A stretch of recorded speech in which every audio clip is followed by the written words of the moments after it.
Welcome back to Movies at 2 a.m., the show where we discuss B movies, bad movies, low budget movies, box office bombs, critical disappointments, and all manner of obscure film. I'm your host, Bryce Huffman. I'm Irving Thomas. And we're joined by my big bro, Eric, the legend, a.k.a. Huff Goes to the Movies. Bow, blot, blot. Hello, my name's Eric Huffman II. Most people call me Huff. Some people know I love going to the movies. I'm the creator of the YouTube channel Huff Goes to the Movies. Bryce and Irving, thank you for having me back. Subscribe to that motherfucker. Yes, subscribe. If you like this, like, share, and subscribe, of course, Movies at 2 a.m. And this is the start of season 2. Woo! We back up in this motherfucker. Let's go. And we picked a very, very special, a very special movie for this episode. The 2001 blaxploitation comedy, Pootie Tang. Pootie! So there's so much to talk about with this movie. And I guess I just want to start by saying, man, I saw this movie when I was like 7. I don't know how I thought it was so funny then. Because I was so young, I didn't understand half of what this movie is actually about. I just thought it was goofy as hell, and I enjoyed it. But I want to get into the IMDb synopsis, but it's such a short one that I feel like whoever submitted this didn't like this film at all. No, not at all. Not at all. So the IMDb synopsis for this: the man is baffled by a chill hero's invincible weapon, gibberish. That's it. That's it. Yeah, that's literally it. That's all it says. Okay. Well, I have exciting news, I think, and you explained this yesterday while we were talking. This season 2, we're doing it a little different. We learned a lot from last season. Bryce and I are going to get into our wordsmith bag and go back and forth on who can write the best synopsis. Yeah. Something tells me you're going to beat me for this one, but I've got a pretty funny one. We'll see. I want to, if it's okay, I would like to go second. Okay. 8 Mile rules. You got to go second. That's all right. I got you. So my synopsis is and Bryce's parents had a real nice marriage. They still do. Shout out to Eric and Janice. So my synopsis is, where is it? Okay. A creepy white comedian from Boston decided, hey, I want to make a blaxploitation movie about a character from a show that I was a writer on. And Chris Rock said, okay, Pootie Tang. I like that. I tried to keep it short like the IMDb synopsis. Yeah, mine is, if you watch, and hopefully you watched all the episodes from season 1, I had some pretty long ones. This one, I promise you, isn't that long. All right, so a final battle ensues. Pootie versus the man. A tale as old as capitalism. Capitown Bammies, Lepatine on his Clemendes, Tippy Towels, Main Dammy, Nano, Wadate. Jive talking Superman silent rizzes his enemies into submission, dodging hoes and foes, whooping ass and giving sass. He busts corporate America's bubble. Can you dig it? I can, even though it's a blaxploitation written by the white man. End scene. Wow. Okay. Something light. That's what you were up writing this morning? Oh, wow. Okay.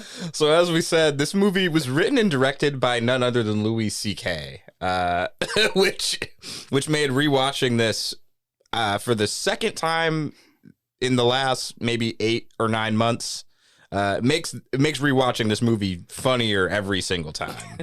It stars Lance Crowther, who's the titular Pootie Tang, who is a music recording artist in this universe, an actor, an activist. He does like all these PSAs for the children, but he doesn't speak actual words. So as you could tell from Irving's synopsis, he says phrases like "Sarate my jammy." He talks in jive. Yeah, like literally, like he's a jive talking black superhero. An ode to all of the classic blaxploitation films, smooth talking, but yeah, I love it. I love I I love it. It's legitimately incredible. This movie also has Chris Rock in multiple roles. JB Smoove plays the best friend and narrator. Wanda Sykes plays Biggie Shorty, who is the woman who holds him down. Jennifer Coolidge plays Irene, who's basically the white she-devil of this movie. Yep. Reg E. Cathy. Oh my God, he plays Dirty D, My favorite character. who is one of Pootie Tang's many foes, who's just a pimp who walks around covered in dirt with a posse of niggas covered in dirt behind him. Like he has his muscle Froggy, played by J.D. Williams. Shout out to my man Bodie. But everyone else in his crew is just covered in dirt. I hate to say it. It's written by a white man, but it's genius. I was like genius. looking for It's moments genius. where I could hate on this film, but it's fucking incredible. This movie is Teflon as far as I'm concerned. So I first saw this movie thanks to my older brother. Eric, when did you first watch Pootie Tang? As soon as it arrived on cable. Oh, I was gonna say, did you see it in theater? I did not. Oh, okay. It's funny. I usually have a story for the movies that I see in theaters, which is sort of on accident. Someone about a year ago was asking me, "Hey, did you see this movie?" And I was like, "Yeah, I actually went to see it." And it was just like when I saw the predecessor. And he was like, "Do you have stories for every time you go to the movies?" And I was like, "Actually, if I thought long and hard enough about it, probably." But He's got a photographic memory, y'all. but I did not This see man is a Pootie genius. Tang in theaters. If it had come out a year later, I probably would have seen it in theaters. Were you not of age, or I would have been old enough to the point where you could have gone by I could have yourself? just gone to the movie. Trying to convince your dad and mom to take you to see Pootie Tang actually is the greatest thought I've Well, ever had. I mean, It's hilarious. at a certain point, it was really, "Hey, can you guys drop me off at the movies?" And my dad usually going, "What time is it going to be over? What time do you need to be there? Get in the car." Yeah, that's really how it went. Which is funny. I feel like had you asked Dad to go see this, he would have been like, "Sure." Maybe. You said, I'm not sure. It's funny. Pootie Tang is one of those movies that I don't know that you can really sell it to people. But I think once people start watching, it's like, oh, okay, I get it.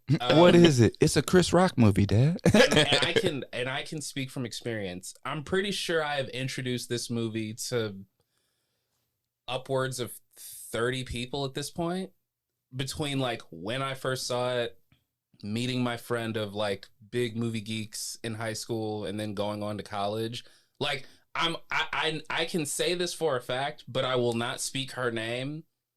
I was on a date once, and we went back to my dorm, and she was like, "What do we I do know now?" exactly. And I was know like- exactly who you're talking about. And I was like, "I know exactly what we do." We cut on Pootie Tang. She loved it. So you were evangelizing this film, is what you're telling me. She absolutely loved it. She was like, "I've never even heard of this." Like, I know. Yeah, I showed this movie to my white neighbors freshman year of college. Two of them left the dorm before the movie was finished. They were just like, "This is absurd. That's I don't racist. get this." That's racist, my brother. It is. That's racist. And then one of my homies she just thought it was the funniest fucking thing she'd ever seen. She was just like, "This is fucking incredible." So yeah, Pootie Tang, man. I personally, when I thought about like the budget and the box office for this, like even as a kid, like I was like, "There's no way this movie is a hit." Like it's just too out there for the masses to just like love it from jump. And that's how I know you guys are built to work in the film industry. Because as a kid, I didn't think of any of that. I said, this is just the most this is the best thing since sliced bread. Like, this should have made millions and millions of dollars. When we looked up how much this actually made, I said, I mean, now it makes sense. Like, putting into everything into perspective is just like, Yeah, this is a tough sell. Selling a blaxploitation film in itself. Yeah. I will cut in here. Now that I just looked this up right before we started recording, I am genuinely shocked at the budget of this movie. $7 million budget, and then it made $3.3 million at the box office. So when I think about the budget for this movie, I think about like, okay, where the hell did all this money go? And honestly, I think it comes in the climax where he's fighting all the Pootie Tang extras. Because editing that fight scene together, as funny as it is, must have taken so long.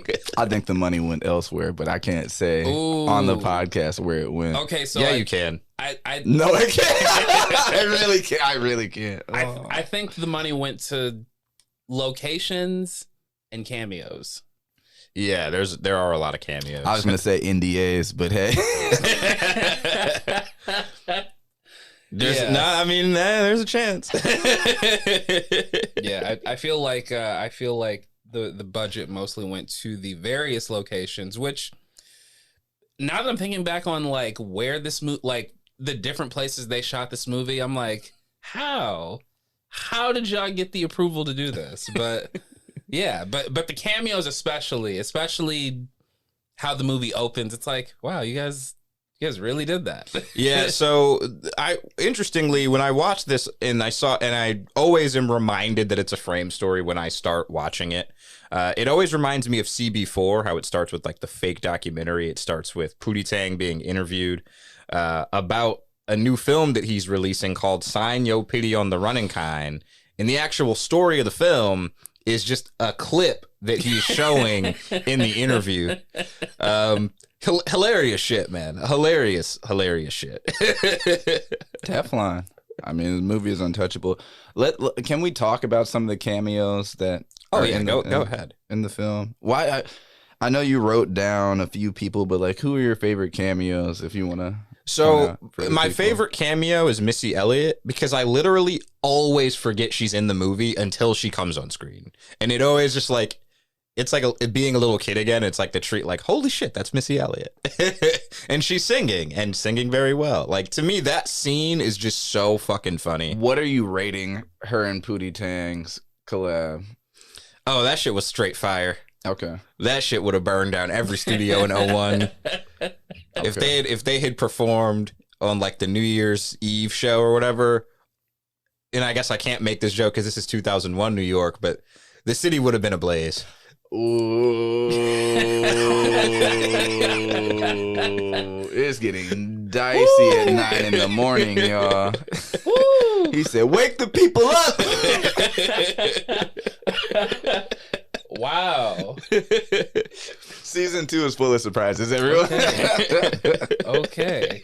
Eric's like, I don't know if I can come well, back. I mean, to comment on the Missy Elliott bit, because of when this movie came out, I have to imagine that must have been like the biggest deal. You know what I mean? Like that or Bob Costas, yeah. Yeah, I mean, like that was peak Missy Elliott. So it's just like, yo, like you guys really got her to show up for this movie. But the hottest song she has without Timbaland producing. But I guess they also got Missy Elliott to show up in Honey. So Honey is a great movie, but that's a different story for a different day. This season is about black films. Even though this is written by a white man, it's fine. It's still a blaxploitation film. It is. Honey is great. I just want to throw that out there. You're talking to a stan of the entire dance genre. You got served. We'll get to that. Don't worry. You don't want to get to that. Oh, we will. You don't want to get to that. And because we're on camera, Irving will bust out dance moves. Just watch. Currently, my girlfriend and I have been binge watching Empire. We made it to season 5. Wow. We made it to season 5. There are 5 seasons of Empire. There are 6 seasons. The last season in 2020. We made it to, we're almost done with season 5. And after this, we're starting Glee. I do this dance shit. I can't dance, but I do this dance shit. He's capping. He can dance. After Empire sort of went viral for people suddenly remembering how ridiculous it was. Oh, it's crazy as hell. My wife was like, I'm speaking, of course, for the camera, because you guys know who I'm married to, but the missus was like, maybe we should watch Empire. And I'm just like, I'm telling you, though. And I was just like, and I just remember thinking, that's a massive commitment. And this is not like us choosing a show that we both loved when it was on, and now we're revisiting it. Like, this is not me saying, hey, I remember really liking the OC, so let me rewatch it. How did I know that was the show he was going to pull out? Which, by the way, was a wonderful decision. And I love that show so much. I want to buy coffee mugs with all the characters' faces on it, but that's neither here nor there. Starting season 2 off with a movie written and directed by Louis C.K. and references to the OC. But Lord as far help as, us. but as far as Empire, We're losing recipes. but as far as Empire, we got halfway through the first episode, and Naomi turned and looked at me and said, This is a terrible idea. Are we actually gonna do this? Can we actually survive this? Is like, can we survive? I'm here to tell you can. I am here to tell you that you can. Like, we're talking, like, Evan and I have, and we'll get back to Pootie Tang, but Evan and I have been clocking, like, 4 episodes a day. At a point, we were going crazy. And really, she had to dial it back, because once I'm in, I'm in. But yes, let's take it back to Pootie. We can bring it on. What was your favorite cameo in this movie? I think I know who yours is, but I don't know. It's David Cross. Easily. And we're going to talk about this later when it comes to... We're going to talk about this when we talk about our favorite characters and best performances. But David Cross playing Pootie Tang in blackface. Yo. There's a reason that this movie did not make money. Yo. I find it hilarious. Yo, I but know. It's so problematic. This shit is incredible, though. It's easily David Cross. Yo, Louis C.K. is a fucking genius, for putting that in the movie. He's a genius. And he actually, I looked this up, he actually got fired off the movie after they finished shooting because they just hated how he was editing it together. So then they brought in someone else to like edit the movie with him to like save it. But I didn't know that. That's hilarious. Yeah, so I really wonder like what editorial choices was this man making? And every time like I see David Cross show up as Pootie Tang in that first little commercial in blackface, I'm like, honestly, if it was more of this, I would love it.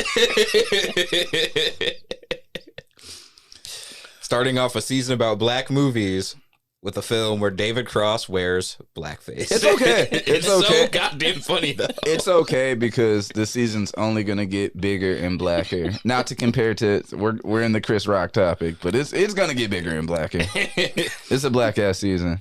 Yeah, so I guess if you could narrow down, as great as this movie is, if you could narrow down like 5 of your favorite things from the movie, what would it be for you, Eric? 5? Oh wow, Yeah, that's a lot. I'm pretty sure I know what my number 1 is. So let me not start there. 5 is definitely the running bit about their friend who keeps repeating everything that Chris Rock Lacey says. repeating JD, yeah. Because when they do it the first time, you're like, oh, okay, that's like a half funny bit. But when they go back to it, it's like, really? You guys are committing to this? Bravo. It's one of my favorite. 4, I think, has to just be just Bob Costas in general. Because the movie starts, it sets up that you're going to watch a clip from Pootie Tang's movie. You go through an entire feature film, and then it cuts to Bob Costas, and you're like, oh, right. This is absolutely a thing. And Bob Costas says what everyone is probably thinking, this is the longest damn movie clip I have ever watched. That's wonderful. 3 is definitely when the girl goes up to his front door. Oh my God, I knew you were going to do the bowl of milk because I feel like he slides the bowl of milk under, which, by the way, I can never remember that actress's name. But she was in everything in that I'm era. blanking on her name. And I'm just like, how did y'all talk her into doing this? This woman had better things to do. She looks too good for y'all to be doing this. But that's also the joke, I guess. Yeah. The second thing is definitely David Cross explaining how to do the Pootie Tang walk.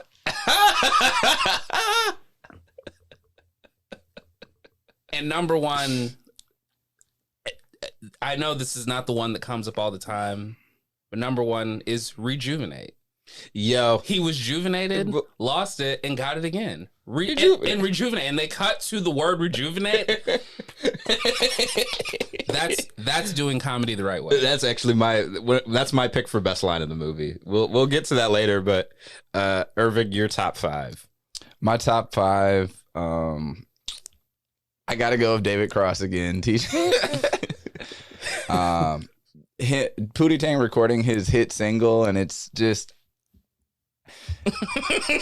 is just a classic moment. White lady reporter. It's just so ridiculous that you're just like, and if you haven't seen the film, you have to watch it to even understand. You're like, oh, their audio is fucked up. It's like, no, like that's the bit, which makes it even funnier. There are just so many moments in this film. Everything with Dirty D, like smuggling dirt into prison for Dirty D, definitely has. R.I.P. Reggie Cathy, because he's fucking excellent as Dirty D. Killed it.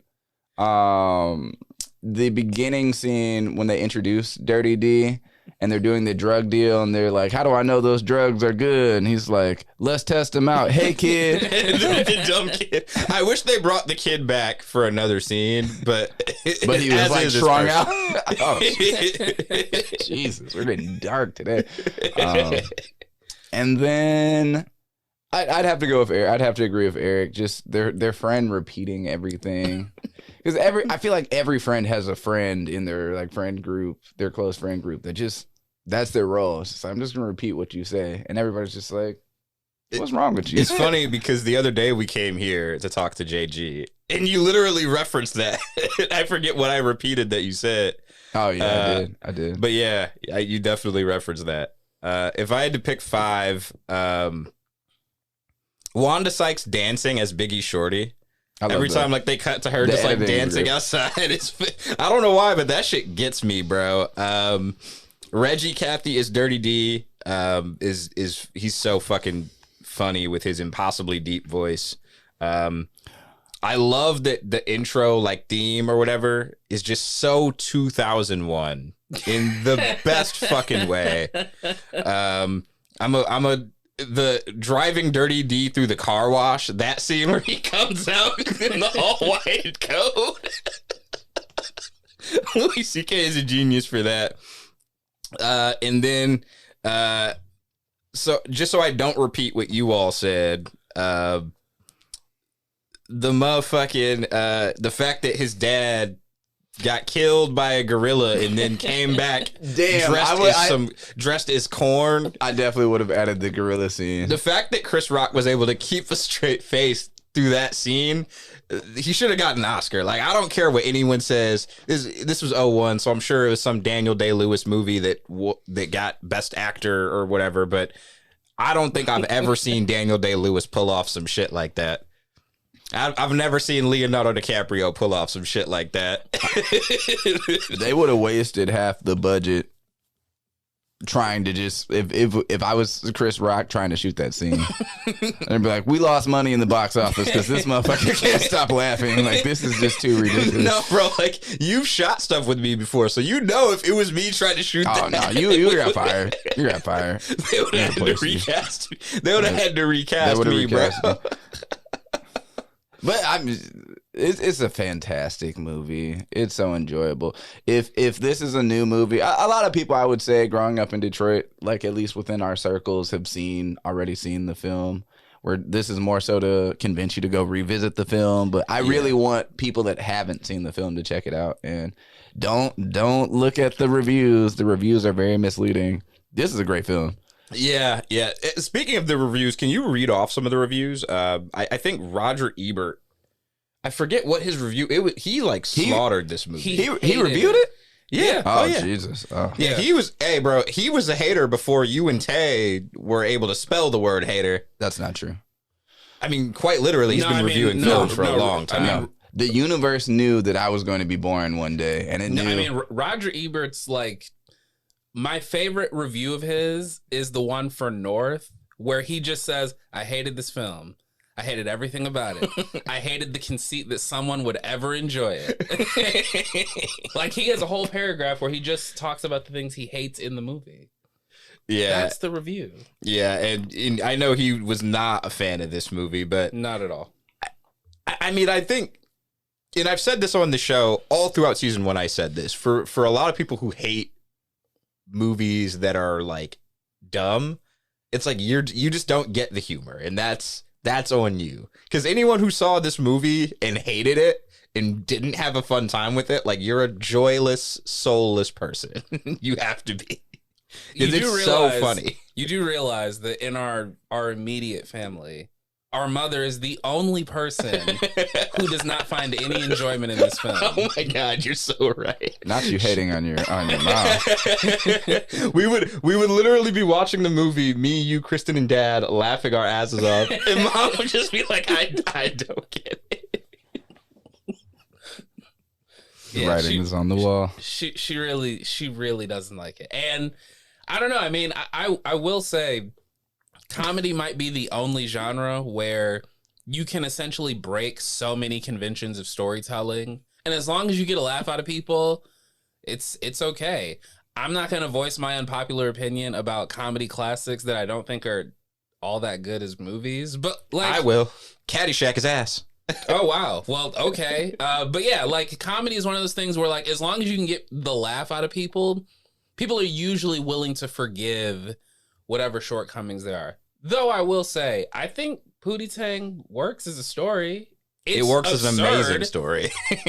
But like it's rooted in a solid little story. I mean, Pootie Tang is the man one day, goes through his trials and tribulations, learns to brush the dirt off his shoulders, and comes right back. I'm just brushes the dirt off Dirty D's shoulder. That's that hot. too. That's hot. It's just funny because his trials and tribulations are literally just hoes. Like that is his downfall. This man, it's actually a very common story. NFL, NBA, MLB, we've seen it all. Yeah, this was. Hoes. I already said what my best line was, but my second was, you can't beat a hoe with a belt. They like that shit. So for everyone who hasn't seen, Pootie Tang's, like his weapon of choice is a belt that his dad gave him on his deathbed because he got attacked by a gorilla, of course. So he gives him this belt that he uses to just whip people's asses. He uses it also to deflect bullets away from his crotch. Which is such a fucking funny scene. But yeah, when Jennifer Coolidge's character Irene, who works for the man, that's actually infiltrates. Okay, I have to go back and add to my 5. I'm adding a 6th one because her infiltrating the grocery store and smacking the shit out of Jim and Pootie Tang to make him give up the belt is easily one of my favorites. I know she deserves her flowers. She's been Stifler's mom. Like, she's crushing in so many roles. Like, they should make her an Avenger. I'm for it. Hey, if she had been Captain Marvel, that movie would have been a lot better. I'm for it. I love White Lotus. Like, of course, she's getting her flowers now. But, like, she crushed it in this movie. Yeah. That's another thing. Niggas was acting their asses off in this movie, bro. Everyone was acting their ass off. Like, yo, how are y'all not laughing? Like, yeah, when we get to the additional flowers to give, I have to point out some people who were really just, like, acting their asses off. But, yo, she is so fucking funny. She literally just comes up and starts beating up Truckee at the party. It's like she's being sexual, but she's really just beating his ass. What's Pootie Tang's weakness? What's his weakness? I can't tell you that. I love JB Smith. His narration is great as well.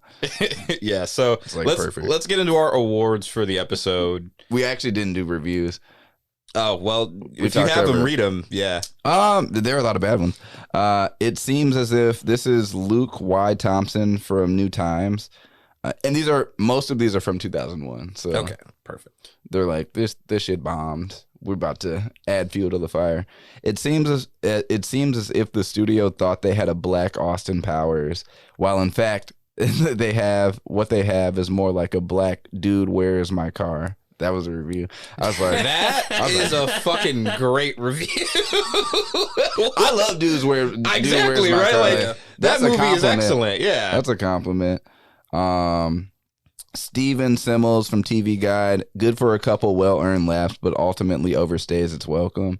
And it's just like, I get it. Comedy is subjective. Like, yeah, if you're not in a mood to just be in this absurd, tone for an entire feature-length film, I get it. Especially because Pootie Tang, the character, is based on a sketch from the Chris Rock show. Yeah. A lot of sketches turned feature-length projects have that same feel. Yeah. But yo, this shit is amazing to me. I don't get how people don't like it. And then, of course, I had to do one by a black person. Wesley Morris from San Francisco Chronicle said, Legend. mostly an amusing exercise in black vernacular searching for a point. And that was a good review, but That's an amazing I think it's very telling of like what lower your expectations for this film. Get your head out your ass. Expectations. Get your head out of your ass and just enjoy it for what it is. A funny fucking film. Yeah. Best performance. That's hard. Whew. That's really hard. There's some heavy hitters. There are. Yeah. I'll go with Wanda Sykes. I mean, I like that. I don't know. I feel like I see Wanda Sykes show up today, and I still think Biggie Shorty. I wonder if she would take that as a compliment. She would not. She'd be insulted by it. How about you? I actually don't think there's a wrong answer to this question. There's not. I want to. I really want to go with David Cross again. That moment just really resonated with me. But we talked about this. You looked up the actress's name.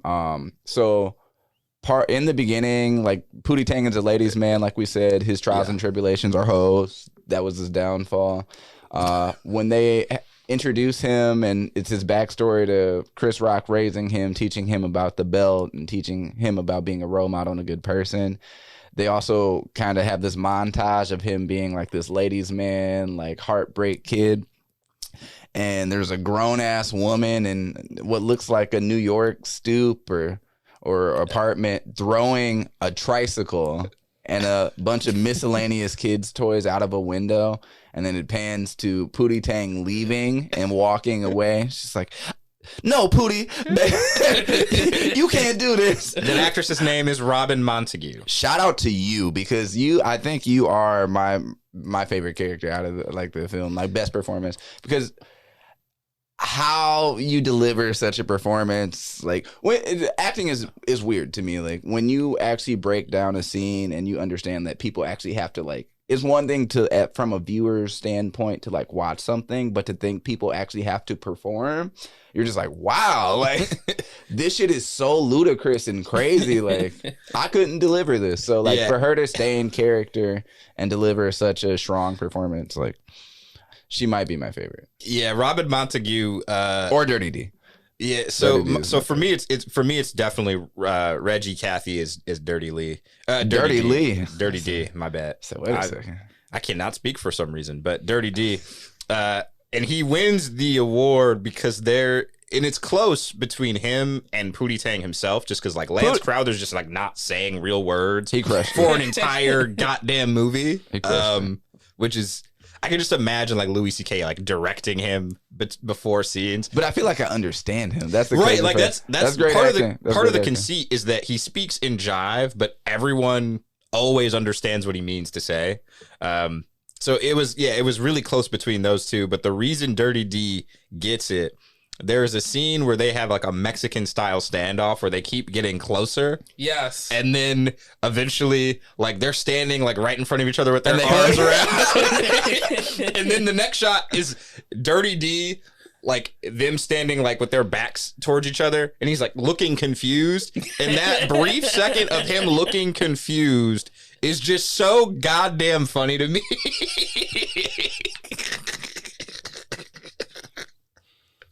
So yeah, that's my best performance for sure. And then the best line, I already said mine. How about yours? Rejuvenate. He was rejuvenated, lost it, and got it again. Rejuvenated. yeah. He was rejuvenated before, lost it, and then got rejuvenated again. Rejuvenated. I'm not sure what my favorite line is. I love the rejuvenated line. I love the you can't you can't defeat hoes with the belt. They like that shit. Like that. That's a great line. I don't know. I'd have to think about mine, honestly, because there's so many. This is a quotable ass movie. Yeah, Like this is right there with CB4 for like every time Black History Month rolls around. Like to this day, no context. I just know people, and I do this sometimes too, that just say what Sarate. Like that's that's actually probably the most quotable line to me is the jive that Pootie is talking. Sarate. I would love to shoot a music video with Big Sean where he is portraying Pootie Tang. I'm good. I'm good. You say that, but then I set it up and you'd be like, I have to be on set. This project sounds like leprosy. I'm good. I am good. I would love to see it. When Hollywood eventually fucks up enough to make a sequel to Pootie Tang, I would love to see Big Sean just say some of this shit, dog. That is such a wild. Like, could you, like, everyone watching, just like full stop, like tippy tay, you gonna go get listen a to tip some, today. go listen to some 2010, 2011 Big Sean. I walk in with my crew now. And then imagine him saying, "Sign your pity on the running kind," and tell me that wouldn't be comedic gold. Tell me it wouldn't be. Tell me it wouldn't be. I mean, what's interesting about Pootie Tang is that despite the fact that it bombed in theaters and didn't do well critically, it is a movie that I think does come up just enough that it's like, wow, okay, like the cult following of this might be real. So the running joke about it being the most toxic thing in the universe in Scary Movie 3. Yes. Which is hilarious. Oh my goodness, I did not think about that. The fact that Kanye West quotes Pootie Tang on The College Dropout. It's like, yo, this is kind of wild that this movie has this shelf life. And I'm pretty sure, I mean, every so often someone from the movie will be on a late night show and they'll talk about their not so wonderful experience making the movie. Yeah. But yeah, I mean, it's, I don't know, man. I mean, I think this movie, much like, well, years later, Hot Rod, is one of those that's just like, it's so dumb that you can't help but love it. Exactly. Thank you. You get it. You get my sense of humor. I mean, of course. I mean, you guys have the same DNA, but all right, same genes. Yeah. If you had to make a drinking game for this movie, what would it be? And there's a lot that you could go with for this movie. You could say every time someone says like is talking in jive, you'd be dead. You'd be dead. Every time somebody gets touched up by Pootie, you'd be pretty fucked up. You could do, and this would be probably a safer drinking game. Every time I'm sad I can't remember because it's Truckee and then JD and Lacey. JD every time. No, is it Lacey? Lacey's the one who repeats. Every time Lacey repeats something or someone like gives him a stare for being an idiot, that's a pretty good drinking game. But those are probably my top 3. And I know you don't drink, but if you had to pick one, what would it be? I'd say, honestly, you could probably make a pretty good drinking game every time Biggie Shorty changes wigs. Yo, it's funny. I wrote down every time Biggie Shorty is dancing, but every time she changes wigs would be a better one. Ooh. That's and then the other one I had was because I also had when Lacey repeats someone, and then every time there's a title card given to somebody, so you'd be kind of fucked up in the first 10-15 minutes of this movie. Yeah, you'd be really fucked up. Actually, I think I counted out 8, and then I stopped. But yeah, because it hasn't come up, I do need to just go ahead and throw this in because if I watch this back, I'm gonna be mad at myself for no one saying it. One of the most underrated lines in this entire film from JB Smoove is Pootie was born in a small town outside of Gary, Indiana. And that town is Chicago. The first time I saw this movie, I didn't catch that line. Like as a kid, I was like, whatever. But since then, I did once own the DVD. I don't know where it is now. It's at mom and dad's house. Oh, okay. Well, since then, like since revisiting the movie and since taking many trips to Chicago, That is a wonderful line that not Yes. enough people talk about. Yeah, and every time I go to Chicago, if I'm driving anyway, like that's exactly what I think of. Yeah. Yeah. Classic film, man. Definitely a classic. And I mean, it's crazy that we get to shout out Louis C.K. for writing this absurd movie. I can't wait to just like read the screenplay because I, for whatever reason, I've never read the screenplay. I said New York. Wow. Yeah, it's been a long day. Oh, when you're talking about the apartment thing. Yeah. I mean, that's what it looks It like. looked like New York. Yeah. I mean, they might have filmed that scene there. Who knows? Who knows? But yeah, in additional flowers, you've already mentioned David Cross so many times. I'll give him another flower. Yeah, for Take the whole for wearing bouquet. I don't care. blackface. Robin Montague for yelling at young Pootie and just like just staying committed to that for however long the scene is. And I don't know this actress's name because she's not in the credits. The white girl who is in the small town, Stacy, I think her name is.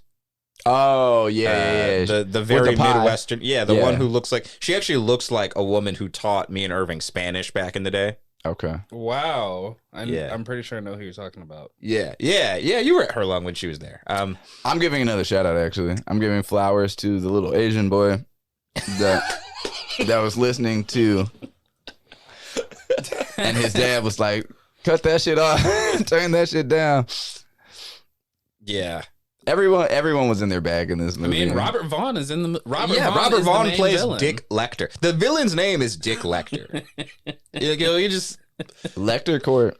yeah, bro. Like this, and then the little music cue that comes on whenever he is on screen. Dun, dun, dun. I feel like we didn't really talk about the dun, antagonist enough. We talked about Dirty D, but we didn't really talk about Lecter Court. That's interesting. Yeah, he's a stand-in for white capitalism, basically, or like Ronald Reagan, whatever evil white person. Insert Dick Lecter. Those products they were making were crazy. The Lecter pork burgers, chunk cereal. The pork chunk cereal. Louis C.K. is a sick, twisted bastard, man. It's just like, how do you come up with this shit? I mean, listen, I think this movie, just every much as Jackie Brown, is very much like the person who made it very much knew the genre that they were trying to recreate. Yeah. Granted, this movie is not Jackie Brown, but that's, neither here nor there. As much as I love Jackie Brown, I will watch this before Jackie Brown any day. Now, granted, it helps that this movie is like 40 minutes shorter, Fair point. but at least it's seemingly that much shorter. I don't know if it actually is. But yeah, did you have any flowers you wanted to give additionally? Let's see. We've shouted out. Give it to David Cross. I would say, honestly, Andy Richter. Yeah. Oh my God. I always forget that Andy Richter and Metro Detroit's own Kristen Bell. Every time I get to the end of the movie, I'm like, I always forget that she's in this movie. Never knew until you pointed it out. Oh, you never knew that until last night? Wouldn't have known her from a can of paint. But it just was never paying attention. Yeah.